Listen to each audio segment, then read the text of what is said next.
Welcome to the golf edition of Hooked on Sport. This is South Australia's summer golf wrap, where we uncover the stories, personalities and moments that define golf across South Australia and beyond. It's time to talk golf with sports commentator Ben Hook and state golf representative Sophie Hilditch. Good on you, Wallace. Thank you. Well, Anthony Kim has completed a miracle at the Grange Golf Club in front of the most incredible South Australian sports crowd I have ever seen. He shot 9 under 63 to finish the tournament at 23 under. He started the day as a lovely little subplot. He was 5 back from the big boys, John Rahm and Bryson DeChambeau. 5 hours later, he's LIV's most significant story in its history. Sophie Hilditch, what a day. Oh, it was such an exciting day. It was actually just an exciting 4 days of golf, to be honest. We spoke about it, Hookie, and LIV Golf. It's always been quite hard to follow the leaderboard and follow what's going on, but I think LIV really upped their game for LIV Adelaide this year. I watched it both in person and I also watched it on the TV. The TV leaderboard was much better to follow. I loved every moment. The crowd was huge. I think we had 115,000, which is the most Australian golfers ever seen for a single tournament. It was unbelievable. We had young kids, we had older people. There's a lot of people there that I knew. There's a lot of people there that I didn't know. It was awesome. I loved it. Saw quite a bit of it myself, Soph. To be honest, I've seen every bit of it from a mobile phone off of the TMNZ Plus website, which I've been madly streaming while over here in Wellington. For those who are regular listeners, may have caught up with this, but I've been in Wellington largely for the Women's Amateur Asia Pacific Championship, which has just been won this afternoon by Yunseo Yang of Korea, first Korean ever to win it. She's won it in fine style. She's won it by 8 strokes, so shot 3 under today, and that is significant because the weather here in Wellington, we talk about windy Wellington. Well, it is not windy. It is absolutely blowing dogs off chains. It is severe gale force winds. The airport's been closed down. We're supposed to be flying to Queenstown tomorrow, and it looks for everything like we won't get out of here potentially not even until Wednesday, which is quite the thing. So there you are back in Adelaide having 36 degrees in the most beautiful warm summer's weather, and it is completely turned here. Yunseo Yang to shoot 3 under in those conditions is incredible, as did Jazzy Roberts, who finished in a tie for third. The kid from Bendigo, the Australian, shot 2 under today to finish at 6 under. I'll just give you the Australian scores. Grace Rowe has finished at even par after shooting 3 over today. I guarantee you, Soph, 75 in the conditions that got dished up to the players at Royal Wellington today is extraordinary. Ella Skaysbrook, the Sydney sider, 20-year-old, finished in a tie for 26th. She shot 4 over today to finish at 7 over. And then Regan Denton, our own South Australian, who had a tough time of it today, shot 7 over to finish at 9 over. She will be happy if I told her that the 12th hole was going to be dug up and blown up or whatever, because she tripled it yesterday. She doubled it today. She doubled it on day 2. So that was just, you know how it's like that, isn't it, Soph? There's just one hole sometimes that completely catches you off guard. Shyla Singh finished at 10 over and in 33rd place. Regan Denton was in a tie for 29th. And there was one Australian, Rachel Lee, who didn't make the cut for the weekend. So, yeah, really good performance by Jazzy Roberts. Her and Regan have sort of shared a lot of the spoils of the amateur tournaments over the last 6-8 weeks. Gee, they've had a really busy schedule. So hopefully Regan gets a short break now and then can start to prepare herself for Augusta National, which gets underway in, 5 weeks' time? Yeah, look, I don't think she's going to be having too much of a short of a break. I think she might be getting some professional starts, likely for the New South Wales Open and the Aussie Open. I think it's all guns-ho for her. Amazing event. To have 5 out of the 6 Aussies make the cut is incredible. They're all incredible golfers. And I completely understand where Regan is coming from. It's pretty hard to step on that tee block when you've already gone double, triple. It's pretty tough and sometimes, but that's almost her entire score. So she's obviously played the rest of the course beautifully. You're absolutely right. And I saw a bit of her. I got a little bit of vision. Saw her make a lovely birdie on 8 yesterday. Then she played the 9th hole really well, just left it an inch short of rolling it in. Yeah, a lot to be excited for with Regan. I didn't see her after the round today. I was hoping to get out there, but just with the weather and everything, and I've got a 3-year-old in tow, it made it too hard. Yeah, I think she was philosophical, not too disappointed, knew it was very, very difficult conditions today, and she's got a lot to look forward to. But, Soph, Let's turn our attention back to what is obviously the focus of the day. Liv and Anthony Kim, the winner. It is an incredible story. I think, recency bias has had us, completely blown away. It's one of the all-time great sports stories. I imagine it's going to find a settling place in a week or two about where we really see this. But let's just think about this. An American, which is going to be really important as Liv tries to cut through into the US market, an athlete that seemed lost, forgotten, had an injury, was out for 12 years on insurance payments. He received a handout from Liv to get free starts in the tournament 2 years ago. He didn't come close. He never looked like it. He looked a fish out of water. He was wearing these baggy clothes. His shirt was hanging out. And I almost sort of questioned how serious he was about this comeback. He gets a second year. He's marginally better, but that was in part because, let's be honest, the bottom end of the Liv field is pretty weak. He gets cut. He wins back through Liv Promotions event, so no handout here. He's done it the hard way. Patrick Reed departs and he's on the 4 Aces team. He's dressed smart now. His shirt fits, and his second event in, he's a winner. And I just think about, I'll tell you what I think about, Soph. I think about Grayson Murray and the tragic ending to his life 2 years ago. And Anthony Kim could have been a very, very similar story. He has admitted that he struggled with thoughts of suicide. He struggled with severe addiction. He was using drugs while out on the golf course playing in majors. His life really spiraled for a long period of time. And so to come out the other end of that, to fight as hard as he has on Liv for 2 years, and now he's a winner and is going to be extraordinarily marketable and is going to, I suspect, start to command some special invites into some other big tournaments around the world. It is an incredible story, and it'll find its place. Right now, I can't be anything but other than truly excited for him. Yeah, I think it's a miraculous story. You're right. He's been pretty open about his troubles with addiction, and he definitely could have gone down a more horrendous and gruesome path, and he didn't. And he got that start back from Liv, and I completely agree with you. I remember seeing footage of Anthony Kim, and he did become a bit of the laughing stock. There's some sort of footage of him underneath a tree at Grange, and he flubs it and he starts yelling at the crowd, and it was pretty messy and pretty grim. From all accounts, he's gone back and done a complete swing rebuild, and during that whole phase was actually working on his game, trying to get better. When you're working on your game, it's like 10 steps backwards before you even start to go forwards, even remotely. And I think maybe reflecting on it in hindsight, you look back and you think maybe all those, that anger and that stress was coming through was actually, I'm trying to do something here and it's not working out. It wasn't frustrations of, I don't care what's going on. It's actually the complete opposite. It's, I completely care, and what I'm trying to do isn't working, and I'm not getting the results, and I'm not even getting a point in this Liv game. And like you said, it wasn't a strong field. So he's probably sitting back thinking, this field is weak and I still can't even get a point here, and I'm doing all this work and it's not working out.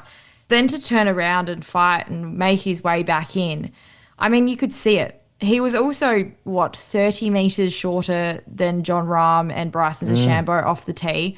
He was completely playing his own game. He was choosing to lay up on holes like 15 where those bunkers were completely in play, and he still chose to lay up, take the longer club in, play your own game. Don't get distracted as to what they are doing. They've obviously got more length than me off the tee, but they're going to play their game. I'm going to stick to my game. And you could see he was having conversations with his caddy. So you could tell there was a lot of work and a lot of mental strength going into, hang on a second, step back. Is this what we're doing? Is this the game plan? Is this what I want to do?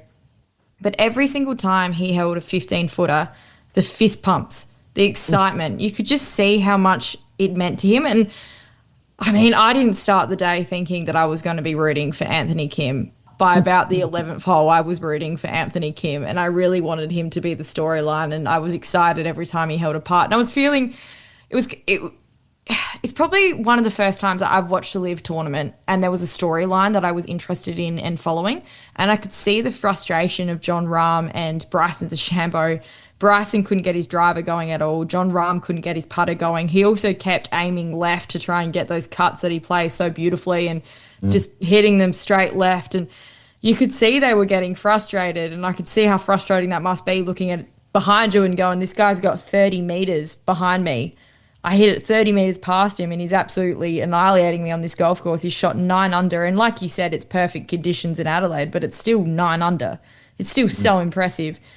And then to see him on the 18th tee and to watch his daughter, and his daughter's name's actually written on his putter and he's got the pink putter for it, to see the daughter run out and see the family run out, this one just meant something for Anthony Kim, and it was contagious. It meant something for the rest of the audience. I haven't seen a LIV audience, apart from the time, and I mean, we haven't even spoken about it, but Ripper won the team event here. Yep. Apart from the playoff, when Ripper won the playoff, and that still felt a bit jovial of the audience and a bit more like they were heckling. I can't even remember what team they were playing, but they were heckling them. Stinger GC. Stinger GC. And there was comments in the backswings and there's all that. This almost took a turn for LIV, and it was a respectful audience, and the clapping and the respect that was played to Anthony Kim was beautiful, and it's what I love to see, and LIV delivered it today.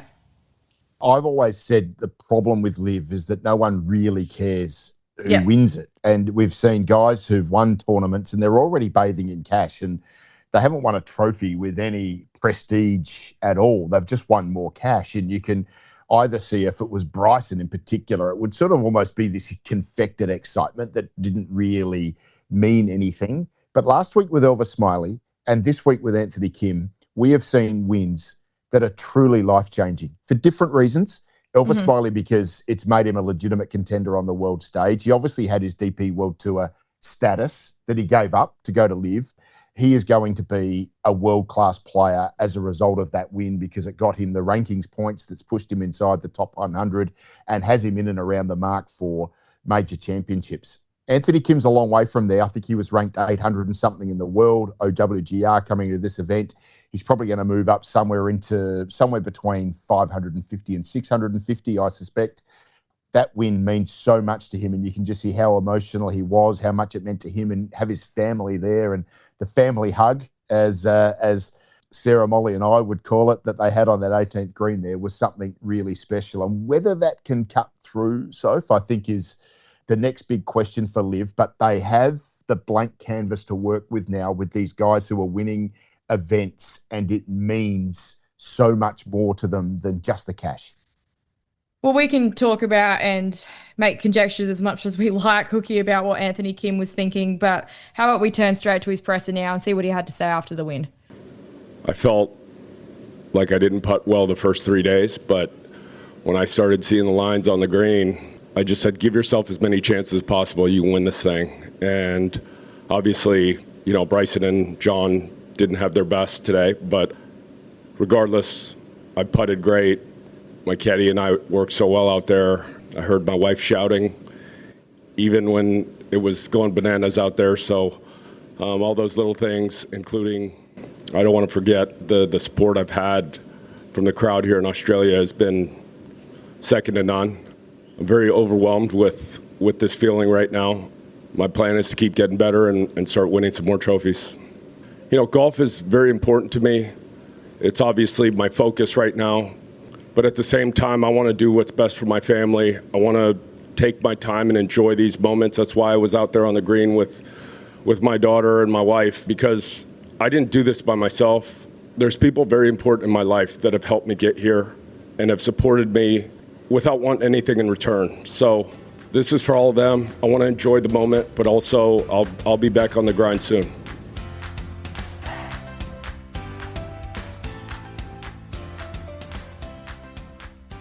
I had an interest in going out and watching Elvis Smylie throughout the week, and I loved it. I mean, he followed it up with a good turnout. I can't remember where he finished on the leaderboard now at the top of my head, maybe like T26, T20 something around that area. You can correct me here, Ben, if I'm completely wrong, because I know you're watching from the phone very closely. Yeah, no, you were spot on, so T27. So watched a fair bit of his round today. Putter went dead cold and inconsistent. If you just look at his scorecard alone, shot 69, which doesn't sound terrible.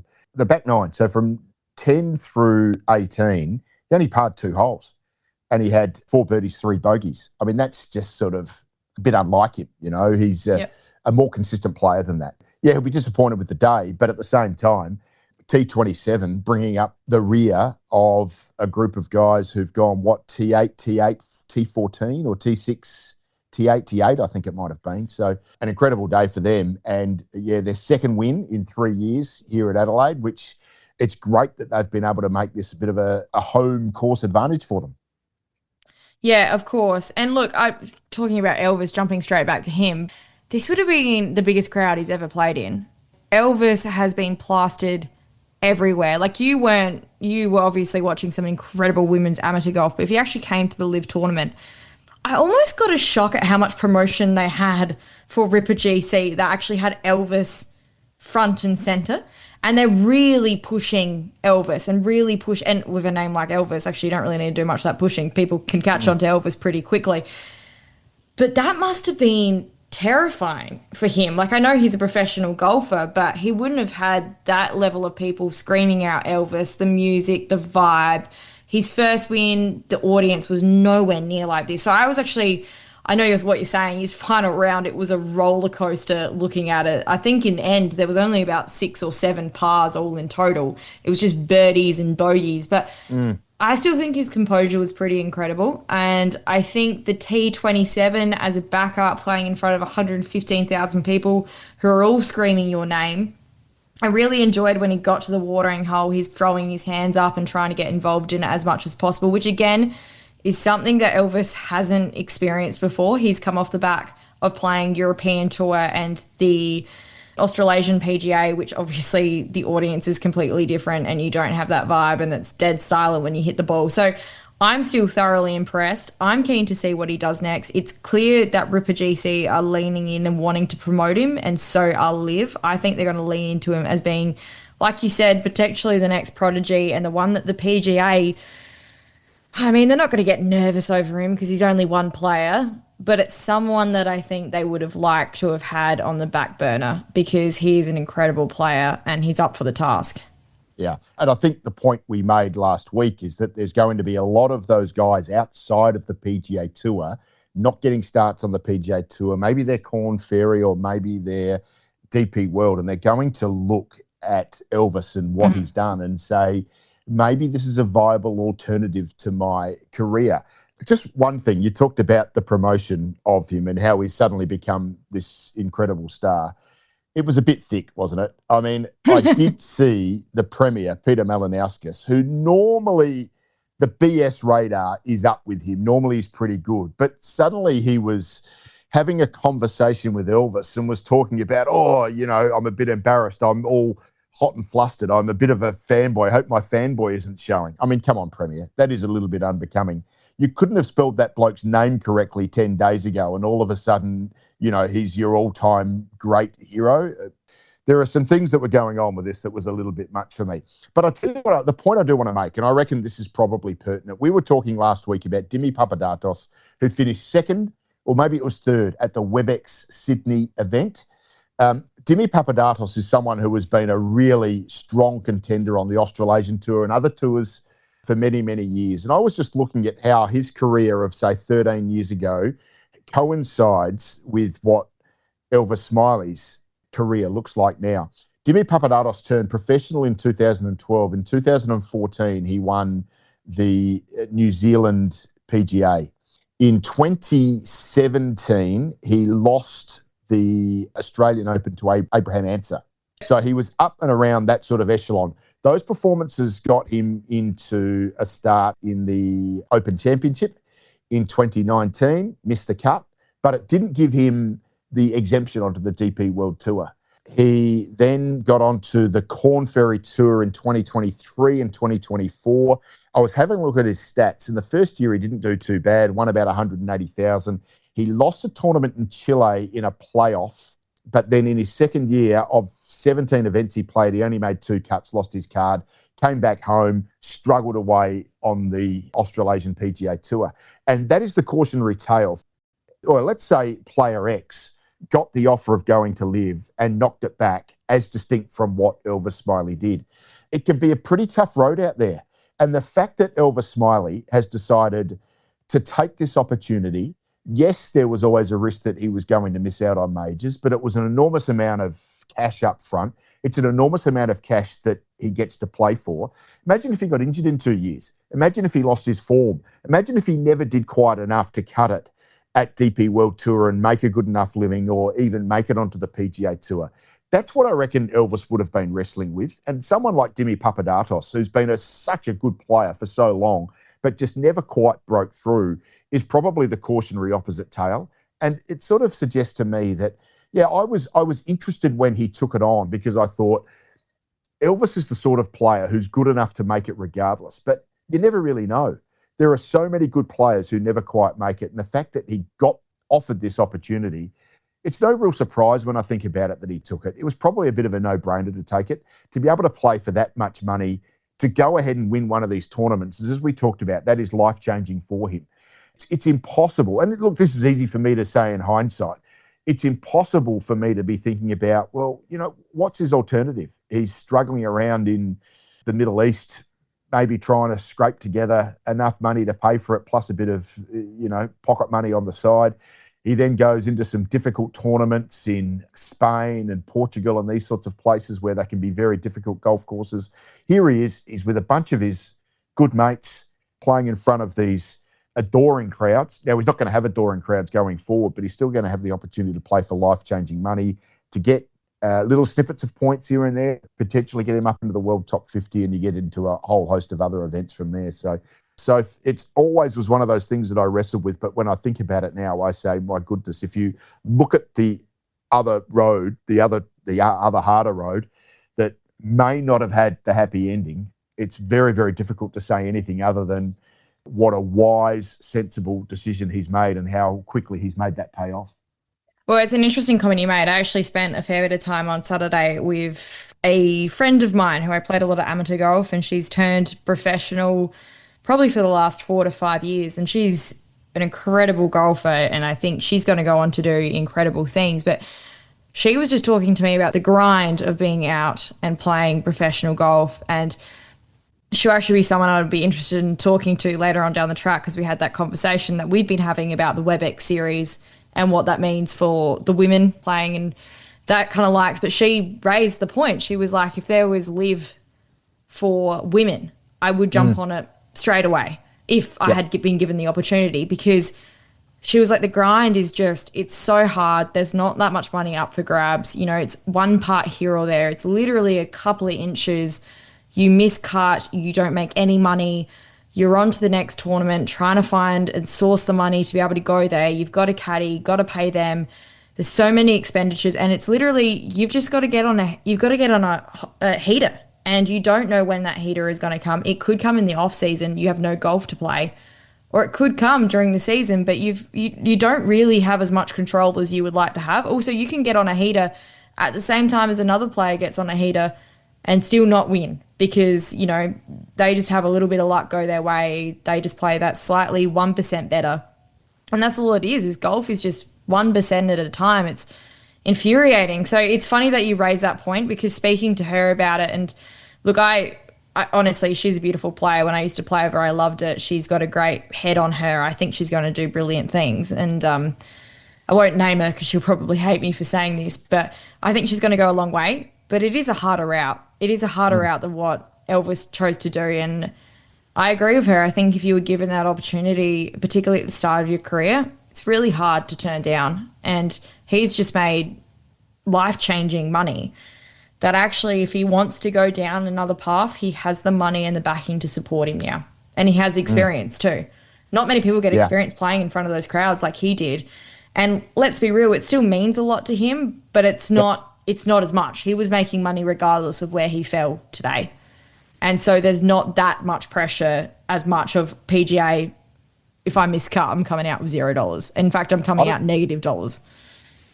I don't know if you can hear in the background. I almost think I'm on the first floor of the Intercontinental Hotel. I've taken over the Central Coast Mariners women's soccer team's breakfast room by the looks of things, but it's almost rattling in here. I feel like I'm in the absolute bowels of the hotel, but things are rattling around, making all sorts of noise. So if you're getting anything in the background, I apologise. No, you're absolutely fine. We can't hear that you're knocking on death's door at the moment from the sounds of things. I'm a bit terrified for you, but at the same time, don't worry, Hookie. I've got this. If I need to finish the podcast by myself and those walls come crumbling down, it's okay.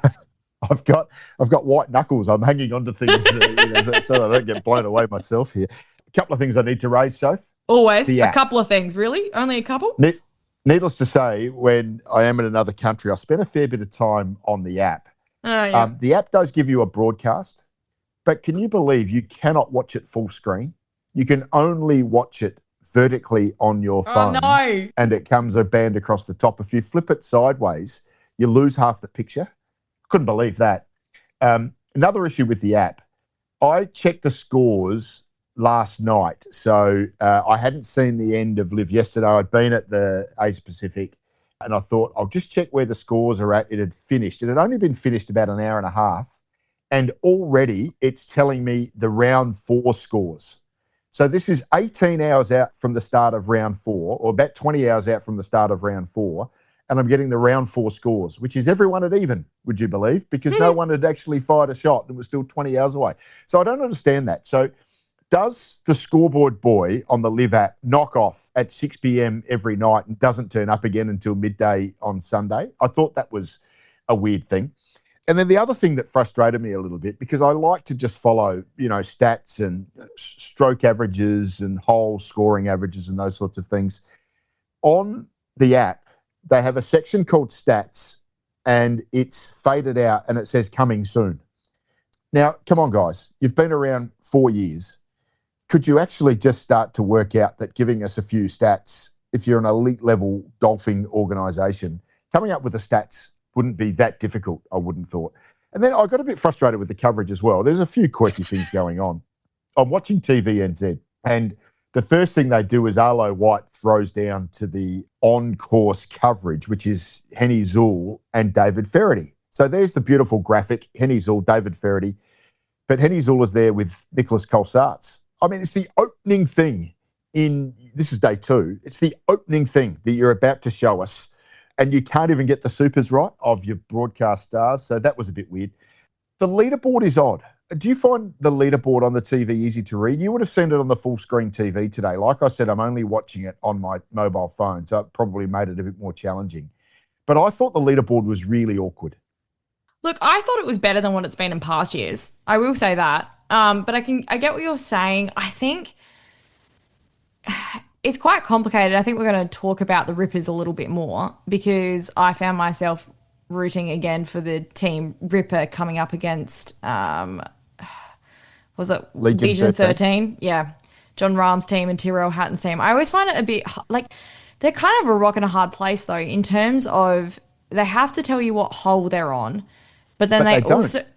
Yes. This is my great frustration. Oh, so they did on the TV. How many holes are all they say is how many holes are remaining. Did you put your glasses on, Hookie?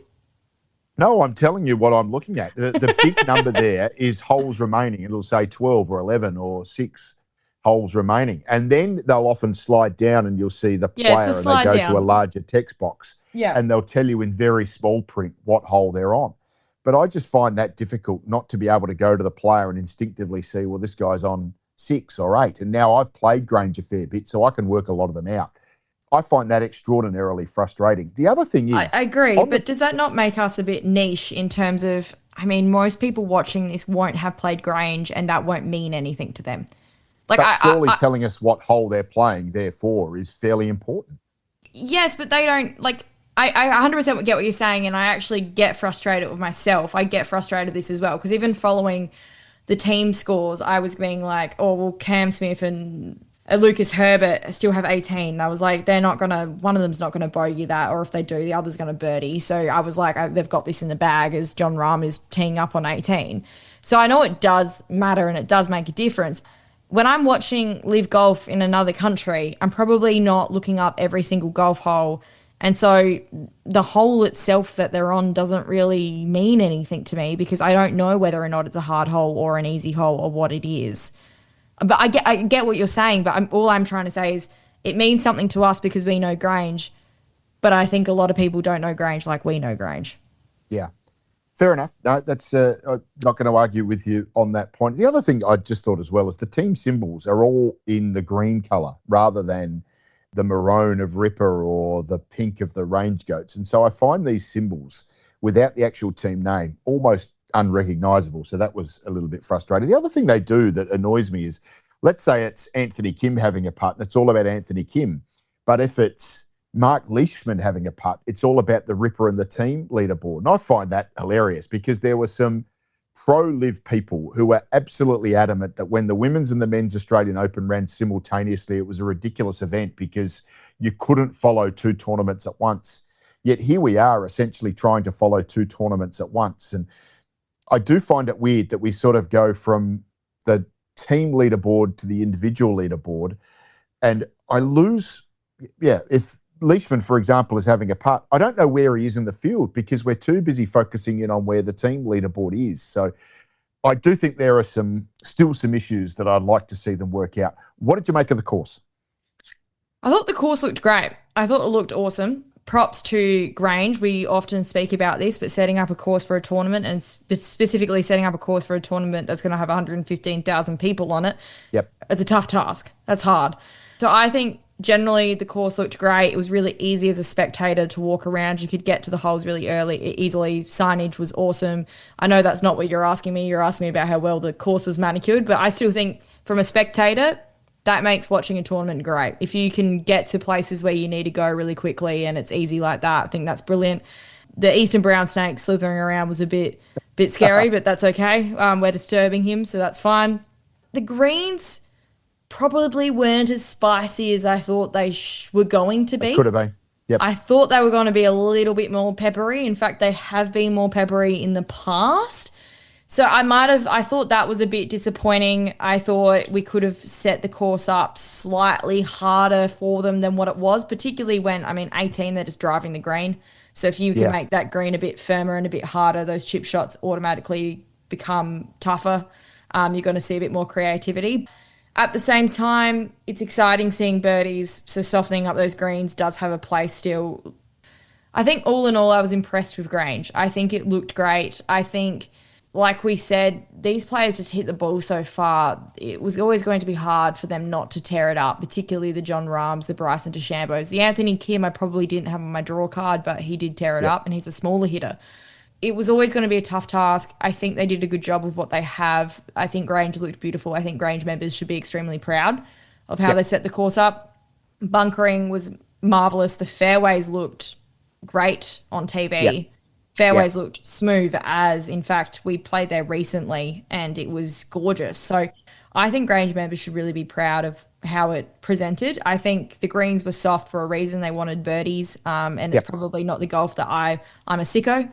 I like to see them struggle, so I probably would have liked to see more struggle. For what LIV is, I think that's what they needed to do, and therefore I think in the end, Grange presented beautifully. Rowan Damon, all his staff, incredible performance, not a blade of grass out of place. I would not question the conditioning or the setup from that perspective whatsoever. Here's something I'd ask you. It's a 7,000-yard golf course. They move a tee or two up here and there. Certainly, the par threes get moved up a little bit. Is that a par 72 golf course? I'm not convinced it is. I actually wonder whether one of those par fives is actually a par four. Not sure which one I'd probably choose. I think those par fives are quite weak in terms of all of them can reach them in two pretty comfortably. The strike average was around 4.5 for all of them. Yeah, I think 9 is one of my favourite ones because I think it's so challenging off the tee, even for them, even for the big hitters. It narrows out so quickly. So I loved watching 9. You mean 18 East? Yeah, 18 East. Which played a 9 on the composite. I'd take that out, quite frankly. Would you? Oh, see, I love it. So I was having a think about this. I think 10 East is a terrible starting hole. I don't think it's a bad hole, but I do think it's a problem where you can just fire it out onto 9 East and get a really good angle in. I was having a think about this. I'll give you my routing. Yeah, hit me. 8 East, 7 East, 12 East, 13 East, 14 East, 15 East, 16 East, 17 East, 9 East. There's my routing off the East and then go and play the back 9 of the West. The other thing I'd do, so if I'd work out one of those par fives, so they're all 4.5s, okay? And I love a 4.5. I think that's a great thing to have. But it doesn't necessarily mean it has to be a par 5. I think you could have moved one of those up half a tee block or a tee block and made it as a really long, difficult par 4 that played as a stroke average of 4.2, 4.3. And I think that's just as interesting to make it a really tough par as it is to see a pretty straightforward birdie, because we saw Probably a few too many straightforward birdies. I look at the bottom end of the field. T53 finished even par. Quite frankly, you can't finish T53 in this tournament and be so well rewarded with a score of even par. You haven't played that well. So I would like to see them work their way towards, I mean, look, it's irrelevant now because it's the end of Grange as the host of LIV, but there was probably one or two things in there that I would have preferred to see to make it a bit more of a good, fun, difficult, tough contest that befits elite golf. The other thing I'd say as well about the par fives, we saw 2 albatrosses in this tournament. I mean, they are very, very rare. It demonstrates they're probably tough, long par fours rather than genuine par fives. What did you make of the Ripper team win? Were you following that as much as you were following the individual score? Oh, absolutely. And I was paying very close attention to what Jon Rahm was doing because I knew that, look, first of all, and we made the point at the top that it was a nice subplot for Anthony Kim to be sort of in that final group, but I didn't expect him to be doing any more.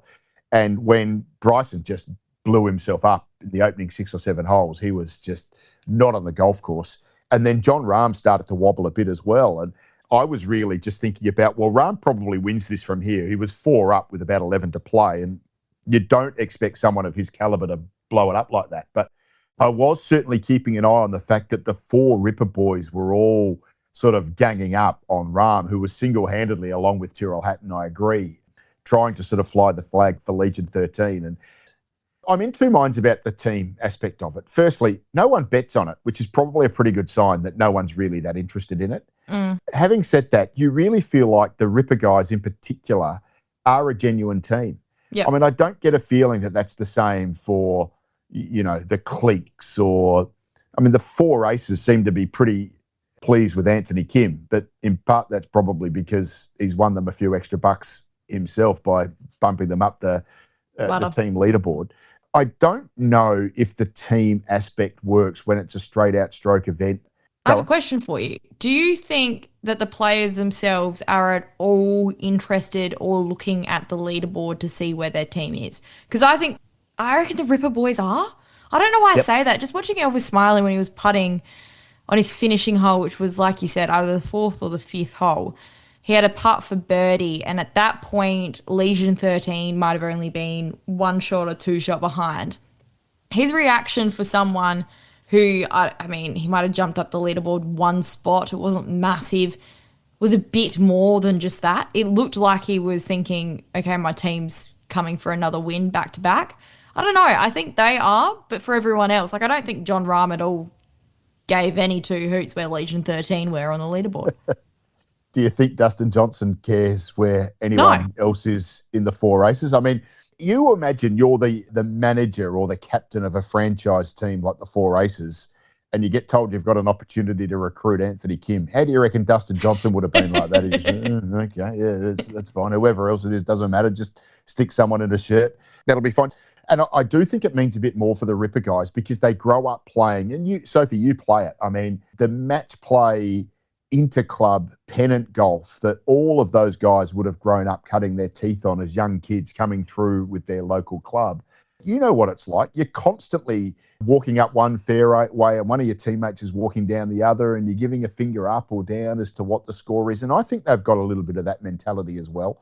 So I think it does rub off a little bit. I do think that adds to the challenge of the OWGR points that, I mean, let's say, for example, that Lucas Herbert is sitting 15th in a tournament and he knows that he needs to 2-putt to ensure that Ripper wins the team event. But in an individual event, he's trying to make that putt. In the team event, which he's playing concurrently, he's just trying to make sure he lags it in there and 2-putts it. So there are some challenges with it. And I think I've always said to you, Soph, that I would love to see LIV lean far heavily into a match play format. And we saw, you know, we would see of their 14 events, see 7 or 8 of them as outright match play. I think that would be a real point of difference to what we're seeing on the PGA Tour. As I've said to a couple of times, LIV is a little bit PGA Tour light at the moment. There are some things that I think they can do with their teams that would be creative and I think would give them more relevance over and above what Ripper has done, which is, you know, really established themselves as a genuine team. I think that's something that they need to work out a way of establishing that right through the entire field. Yeah, I agree. I reckon a second event in Australia that is all based on the teams would be awesome, and everyone would get around the Ripper boys, particularly because they have that team camaraderie that we've seen. It was awesome to see another Ripper GC win. Let's hear about their win.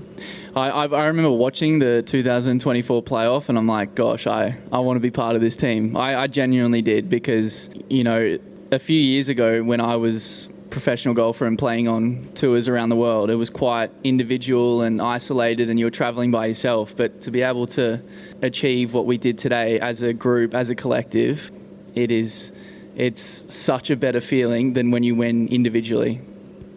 If you're coming down the stretch individually and you got a chance to win, you're going to have a few people in the crowd, I would say, maybe 50% of the crowd rooting you on, ready to go.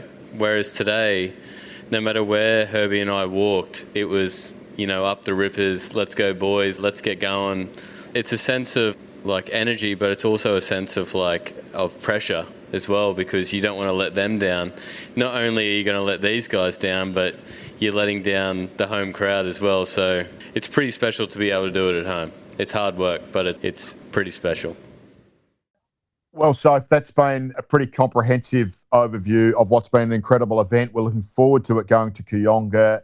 Obviously, we're going to see a vastly inferior crowd number because Kooyonga just doesn't have the scale to be able to cope with 30,000 people every day. So I suspect we're going to see something a little bit more like around the 13 to 15,000. It will still be amazing. The course is going to be wonderful to watch. We talked about Grange being a bit short. I think Kooyonga is going to be a little bit short as well. That's the nature of men's professional golf these days. Anything else that caught your attention over the 4 days? Well, look, all I'll say is the past events that I've been to LIV Golf, I often find that a lot of people were just coming for the concert. You can just see people streaming in as the golf is wrapping up and they're going straight to go watch Fisher or Dom Dollar, who was last year, or John Summit or Royal Otis, who was this year. But this year felt a bit different. It felt like a lot of the people were actually coming and still watching a bit of the golf. The crowd didn't all of a sudden just get massive towards the concert. Don't get me wrong.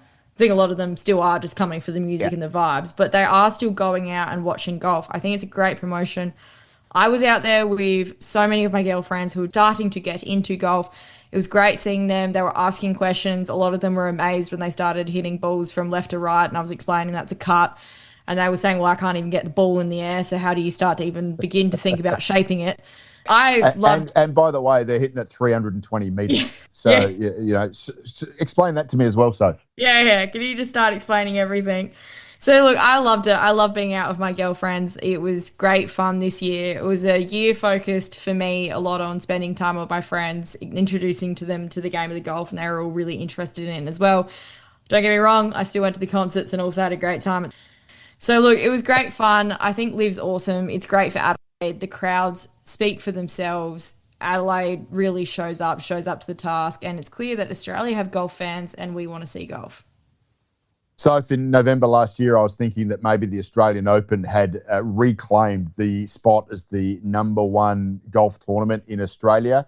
LIV Golf has re-established itself comfortably as the number one tournament. It had so much. I mean, I've talked my way through a couple of things that I would like to see it do to improve it even further, but this was just exceptional. Congratulations to everyone from the South Australian government through to the Grange Golf Club, through to the local team who is involved in delivering LIV, and then, of course, the international product and the players. It was just superb, something that we all are going to take great pride in here in South Australia, and the fact that we have had such a engaging victor, the rags to riches story the richest to rags to riches story of Anthony Kim will be something that I think will resonate here for a very long time, Soph. That does wrap us up for tonight, but we've got an extraordinarily big week. Well, you have an extraordinarily big week because we are heading towards the opening of the South Australian Pennant Golf season. You are in charge of the Pennant Golf season opener on Tuesday night. Tell us a bit about that event. Well, look, I wouldn't say I'm in charge. I'm definitely not in charge. I'm just the person with the microphone. So I guess I can make myself as much in charge as I want to be. But no, look, it's going to be a great event. I'm looking forward to it. It's the first time that Golf South Australia has ever put on this event. And I think it's great. I think it's showing what pennant in South Australia is all about, giving it a bit more prestige, which is what it should have. I'm keen to see as many of the clubs out there out and supporting. I'm going to be doing some interviews and I'm really looking forward to it. It is a bit scary that I'm by myself with the mic, Hookie, but I might even give you a shout out, maybe, or maybe I'll just make it all about me.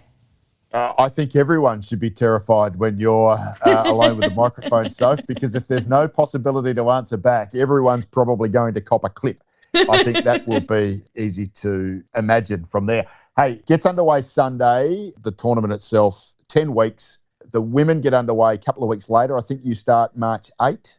Is that right? Yes, that's correct. Soph? Yep, just so March the men one on weekend. February 22nd, the women on March 8. We've already got some previews in the can. We've caught up with Michael Munn, the Simpson Cup Premiership captain from last year. We've spoken to Ross Steedman from the Grange Golf Club. Zoe Manton, the Premiership winning player and junior captain, I think she is known as at the Glenelg Golf Club. Of course, Glenelg doing the double last year. They'll come as defending champions this time around. And we'll be doing a whole lot more on pennant golf over the course of the next few weeks. I've managed to develop, so if you'll be pleased to know this, a list pretty much comprehensive. I've still got 1 or 2 clubs to go, but I've got pretty much the full list of pennant contacts. So we'll be able to utilise them right throughout the pennant season. We'll be doing some stuff for the Sunday Mail as well. We're hoping to get an article in the paper each week on South Australian pennant golf. So well done to you. Congratulations on getting the job on Tuesday night. You'll do an outstanding job. I'm looking forward to hearing all of the reports. I'll be back in Adelaide on Thursday. Our pennant preview will drop Tuesday morning. Make sure you listen out for that. We'll probably try and get a bit more pennant stuff done before the end of the week. All gets underway Sunday, and then I'm sure we'll have plenty more to talk about. Great to chat to you, mate. Hopefully I can get out of Wellington. I don't know if it'll be tomorrow as planned. It might be Tuesday. It might even be Wednesday. So it'll be a short stop in Queenstown, and then hopefully this weather does subside and we can get back to Adelaide. And looking forward to locking horns with you again when we start talking, pennant golf, but everything going on right around Australia and the globe. Yeah, Hookie, as always, great. I do hope you stay safe over there. It sounds a bit dangerous, so stay safe, and I hope Molly and Sarah are also staying safe and you're staying indoors and well away from that Wellington wind. Good on you, mate. We'll see you in a few days.